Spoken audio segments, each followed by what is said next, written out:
Real Madrid അങ്ങനെ അവരുടെ ചരിത്രത്തിലെ എക്കാലത്തെയും വലിയ ട്രാൻസ്ഫർ 140 മില്യൺ, അതായത് ഏകദേശം 125 പ്ലസ് ബോണസ് എല്ലാം കൂടെ വന്നു കഴിയുമ്പോൾ 140 എന്നുള്ള രീതിയിൽ യാൻ ഡയമൻഡയെ ബുണ്ടസ് ലീഗയിൽ നിന്നും ഇങ്ങോട്ട് കൊണ്ടുവന്നിരിക്കുകയാണ്. RB-യിൽ നിന്നുമാണ് ഇങ്ങോട്ട് കൊണ്ടുവരുന്നത് എന്നുള്ളതാണ് അല്ലേ. That's quite interesting. ഞാൻ ഇതിനെക്കുറിച്ച് നമ്മളെല്ലാവരും മുമ്പ് മുതലേ സംസാരിച്ചുകൊണ്ടിരുന്നതാണ്. എന്നാൽ ഇത് കൊണ്ടുവന്നെങ്കിൽ പോലും റിയൽ മാഡ്രിഡിന്റെ ഫാൻസ് തൃപ്തരാണോ? ഒരു ഗലാക്ടിക്കോ സൈനിങ് ആണ് നടത്തിയത്, എന്നിട്ടും ഓക്കെ അല്ല എന്നുള്ള രീതിയിലാണ് പലരുടെയും വർത്തമാനം കണ്ടാൽ തോന്നുന്നത്. സോ അപ്പോൾ അതിനെ പറ്റിയാണ് നമ്മൾ സംസാരിക്കാൻ പോകുന്നത്. നമ്മുടെ കാര്യപരിപാടികൾ ഇഷ്ടമാണെന്നുണ്ടെങ്കിൽ യൂട്യൂബിൽ ഒന്ന് സബ്സ്ക്രൈബ് ചെയ്ത് കൂടെ കൂടുക എന്ന് ഓർമ്മിപ്പിച്ചുകൊണ്ട് welcome to AT podcast football club and this is RJ Andappan.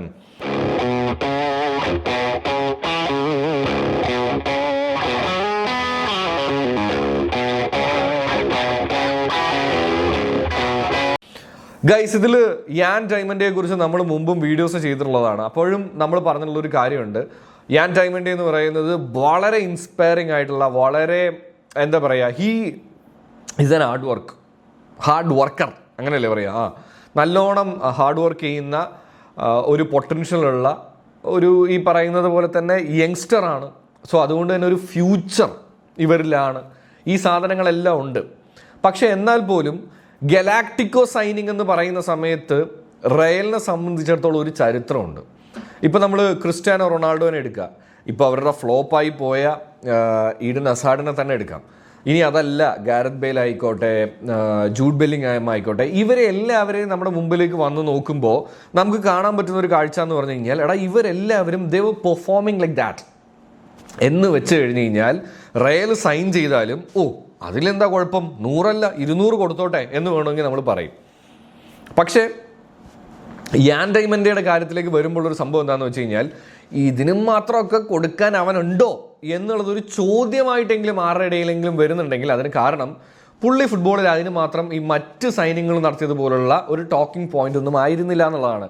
ഇത് മോശമാക്കി പറയല്ല കേട്ടോ. ഒരു ഗലാക്ടിക്കോ സൈനിങ്ങിൽ തന്നെ ഇതൊരു വിപ്ലവ സൈനിങ് ആയതുകൊണ്ട് അതിൻ്റെ രീതി എടുത്ത് പറഞ്ഞു എന്നുള്ളത് മാത്രമേ ഉള്ളൂ.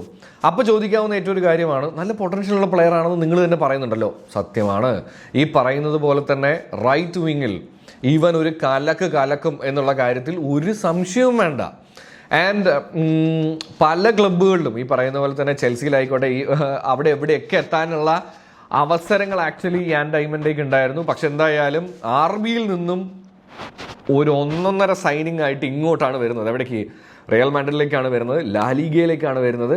ആൻഡ് വേൾഡ് കപ്പിലാണെന്നുണ്ടെങ്കിലും പുള്ളി ക്രിയേറ്റ് ചെയ്തിട്ടുള്ള ചാൻസസ് ആയിക്കോട്ടെ, റൺ ആയിക്കോട്ടെ, ഇനി ബുണ്ടസ് ലീഗ RB-യിലേക്ക് വരുന്ന സമയത്താണെന്നുണ്ടെങ്കിലും ബെസ്റ്റ് പ്ലെയർ ആയിട്ടോ ടോക്കിംഗ് പോയിന്റ് ആയിട്ടോ ഒന്നും മാറിയിട്ടില്ലെങ്കിൽ പോലും പുള്ളിയുടെ ഇമ്പാക്റ്റ് സെക്കൻഡ് ബെസ്റ്റ് പ്ലെയർ എന്ന് വേണമെങ്കിൽ നമുക്ക് പറയാം അല്ലേ. അങ്ങനെ പോയിട്ടുള്ള ഒരു താരം തന്നെയാണ്. സോ അതുകൊണ്ട് നമുക്ക് ഒരിക്കലും എന്ത് പറയാൻ പറ്റില്ല, ഈ സൈനിങ് മോശമായിരുന്നു എന്ന് പറയാൻ പറ്റില്ല. പിന്നെ എന്തുകൊണ്ടായിരിക്കാം ഒരു പൊട്ടൻഷ്യൽ മാത്രമുള്ള, അല്ലെങ്കിൽ ഇങ്ങനെ സക്സസ് ആവും എന്ന് തോന്നുന്ന ഒരു താരത്തിന് പൈസ കൊടുത്തത് എന്ന് നമുക്ക് ചിന്തിച്ച് നോക്കാം. അതിൽ ഞാനിപ്പോൾ എനിക്ക് മനസ്സിലാക്കുന്ന ഒരു കാര്യം, ഇപ്പോൾ ചെൽസിയുടെ സൈനിങ്ങുകൾ എടുത്ത് നോക്കുക, അതുപോലെ തന്നെ പ്രീമിയർ ലീഗിലുള്ള മറ്റ് സൈനിങ്ങുകളായിക്കോട്ടെ, ലാലീഗയിലുള്ള സൈനിങ് ആയിക്കോട്ടെ, എന്തുകൊണ്ടാണ് യങ്സ്റ്റേഴ്സ് ആയിട്ടുള്ള എസ്പെഷ്യലി ഒരു 2022-നുള്ളിലുള്ള താരങ്ങൾക്ക് ഒത്തിരി പൈസ കൊടുക്കുന്നതെന്ന് ചോദിച്ചു കഴിഞ്ഞാൽ, ഇതൊരു ഫ്യൂച്ചർ ഇൻവെസ്റ്റ്മെൻ്റ് ആയിട്ടും കൂടെ ആയിട്ടാണ് കാണുന്നത്. അതായത് മിനിമം ഒരു 5-6 വർഷത്തേക്ക് ഈ ക്ലബ്ബിൽ കളിക്കാൻ പറ്റുന്നത് പോലെ തന്നെ ചെയ്യുകയാണ് എന്നുള്ളതാണ്. മുമ്പ് ഇങ്ങനെ ആയിരുന്നില്ല എന്നുള്ളതാണ് കേട്ടോ. ഇപ്പോൾ ക്രിസ്ത്യാനോ റൊണാൾഡോയ്ക്ക് 94 മില്യൺ കൊടുത്തിട്ടാണ് എവിടേക്ക് കൊണ്ടുവരുന്നത്, റയൽ മാഡ്രിഡിലേക്ക് കൊണ്ടുവരുന്നത്. അത് അന്നാണ് 2009-ലാണ്.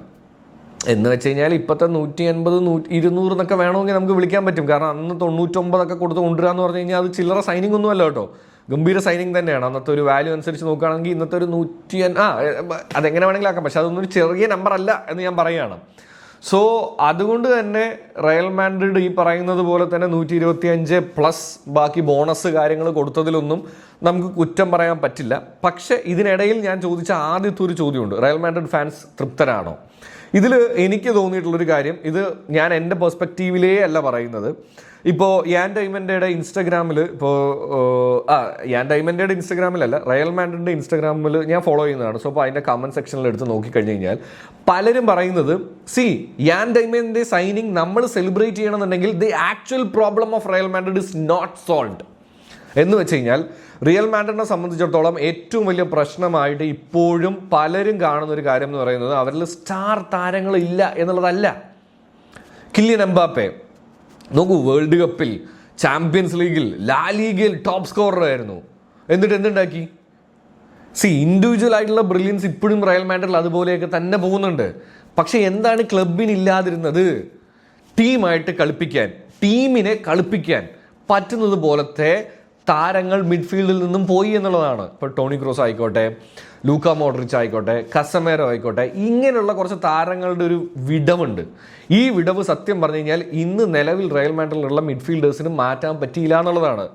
അതുകൊണ്ട് തന്നെയാണ് ഒരു ബഹുഭൂരിപക്ഷം ആൾക്കാരെങ്കിലും റോഡ്രി അതിന് ഏറ്റവും നല്ലൊരു റീപ്ലേസ്മെന്റ് ആവും എന്ന് പറഞ്ഞിട്ടുണ്ടായിരുന്നതും വിശ്വസിച്ചിട്ടുണ്ടായിരുന്നതും. ആ സമയത്താണ് ഇതിപ്പോൾ റോഡ്രി എവിടേക്ക് പോകാൻ പോകുന്നത്, ബാഴ്സയിലേക്ക് പോകുന്നു എന്നുള്ള റിപ്പോർട്ടുകൾ വരുന്നത്. അത് ഓൾമോസ്റ്റ് കൺഫേം ആണ്. സോ അപ്പോൾ അതിനെക്കുറിച്ച് ഇനി റോഡ്രി റയലിലേക്കോ എന്ന് ചോദിച്ചാൽ അറിയില്ല. Let's wait and see. Official confirmation ഒന്നും വരാത്തതുകൊണ്ട് നമുക്കങ്ങനെ മുഴുവനായിട്ട് തള്ളിക്കളയാൻ പറ്റില്ലെങ്കിൽ പോലും എനിക്ക് തോന്നുന്നു ഒരുവിധം റിപ്പോർട്ടുകളെല്ലാം പറയുന്നതനുസരിച്ച് റോഡ്രി എന്തായാലും ഇനി റയൽ മാഡ്രിഡിലേക്ക് വരും എന്നെനിക്ക് തോന്നുന്നില്ല.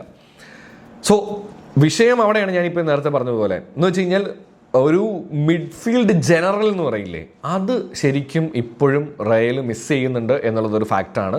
ഒപ്പം they need A captain, they really need A captain. ഇപ്പോൾ യാൻ ഡയമൻഡയുടെ സൈനിങ്ങിലൂടെ നമ്മൾ വീണ്ടും മനസ്സിലാക്കുന്ന ഒരു കാര്യം എന്ന് പറയുന്നത് ഇനി ചിലപ്പോൾ ഒരു സൈനിങ് കൂടെ വന്നേക്കാം. വന്നാൽ പോലും who will be the captain? അല്ലെങ്കിൽ നമുക്ക് റയലിന് എപ്പോഴും എടുത്തു നോക്കുക, മാച്ചുകൾക്ക് മുമ്പായിക്കോട്ടെ, മാച്ചുകളുടെ ഇടയിലായിക്കോട്ടെ, മാച്ചുകൾ കഴിഞ്ഞിട്ടായിക്കോട്ടെ, റയലിനെ പ്രസൻറ്റ് ചെയ്യുന്ന ഓരോ ക്യാപ്റ്റന്മാരുണ്ട്, അവരുടെ ആറ്റിറ്റ്യൂഡ് ഉണ്ട്. അതൊക്കെ ഇപ്പോൾ ശരിക്കും പറഞ്ഞാൽ റയലിൽ നിന്ന് മിസ്സാവുന്നുണ്ട് എന്നുള്ളതൊരു കാര്യമാണ്. അതുപോലെ തന്നെ റയലിന് ഇപ്പോൾ ഐക്കർ കസിയാസ് പോലെ തന്നെ സ്പെയിനിൽ നിന്നുള്ള ക്യാപ്റ്റന്മാരുണ്ടായിരുന്നു അല്ലേ, അതും ഇപ്പോൾ റയലിന് മിസ് ചെയ്യുന്നുണ്ട്. അതിനും കൂടെ പറ്റുന്നൊരു നല്ല ഓപ്ഷൻ ആയിരുന്നു ഈ പറയുന്നത് പോലെ തന്നെ റോഡ്രി എന്ന് എനിക്കുണ്ടായിരുന്നു. പക്ഷേ ഞാൻ റീഡ് ചെയ്തതിൻ്റെ അത്രയൊന്നും പെരസിനെ പല റയൽ മാഡ്രിഡ് ഫാൻസ് പോലും റീഡ് ചെയ്തിട്ടില്ല എന്ന് എനിക്ക് മനസ്സിലായി. ഞാൻ അന്നും പറഞ്ഞു പെരസിനെ സംബന്ധിച്ചിടത്തോളം പെരസിൻ്റെ പ്രൊജക്റ്റിലുള്ള ഒരു കാര്യമേ അല്ല. അന്ന് പലരും റോഡ്രിയെ എൻ്റെ വീഡിയോയുടെ അണ്ടറിൽ വന്നിട്ട് പോലും എന്താക്കി, ഗലാക്റ്റിക്കോ സൈനിങ് ആയിരിക്കും എന്ന് പറഞ്ഞവരുണ്ട്. സോ എന്തായാലും യാൻ ഡയമൻഡ് എന്ന് പറയുന്നത് ഞാൻ നേരത്തെ പറഞ്ഞ പോലെ, ഞാൻ എന്തുകൊണ്ടാണ് അവൻ്റെ കഥകൾ മുഴുവൻ പറയാതിരുന്നതെന്ന് വെച്ച് കഴിഞ്ഞാൽ നമ്മൾ ഇതിന് മുന്നേയും യാൻ ഡയമൻഡയുടെ വീഡിയോ ചെയ്തിട്ടുണ്ട്, പ്രൊഫൈലിൽ ചെക്ക് ചെയ്താൽ അറിയാം. സോ അതുകൊണ്ട് തന്നെ വീണ്ടും യാൻ ഡയമൻഡയെ കുറിച്ച് കഥ അടിച്ചു കഴിഞ്ഞാൽ അത് ബോറല്ലേ എന്ന് വിചാരിച്ചിട്ടാണ്. സോ യാൻ ഡയമൻഡ് ഒരു ഗംഭീര സൈനിങ് ആണെങ്കിൽ പോലും റയൽ മാഡ്രിഡിലെ പല താരങ്ങളും, പല ഫാൻസും, പല എന്താ പറയുക, മീഡിയാസും which are related to Real Madrid are bit confused or tensed. എന്തിന്? they are still waiting for a midfield general or a replacement for Toni Kroos, Luka Modric എന്നൊക്കെ വിളിക്കാൻ പറ്റുന്നത് പോലുള്ള ഒരു താരത്തിന് വേണ്ടി ശരിക്കും പറഞ്ഞാൽ റയൽ മാഡ്രിഡ് ഇപ്പോഴും കാത്തിരിക്കുന്നുണ്ട് എന്നുള്ളതാണ് കമൻറ്റ് സെക്ഷൻസിൽ നിന്നൊക്കെ നമുക്ക് മനസ്സിലാക്കാൻ പറ്റുന്നത്. സോ എന്താണ് നിങ്ങളുടെ ഒപ്പീനിയൻ? ഈ പറയുന്ന പോലെ തന്നെ യാൻ ഡയമൻഡെ എന്ന് പറയുന്ന ഒരു ഗലാക്റ്റിക്കോ സൈനിങ്ങൾ കൊണ്ട് മാത്രം ഈ സീസൺ റയൽ മാഡ്രിഡിന് അടിച്ചെടുക്കാൻ സാധിക്കുമെന്ന് നിങ്ങൾ വിശ്വസിക്കുന്നുണ്ടോ?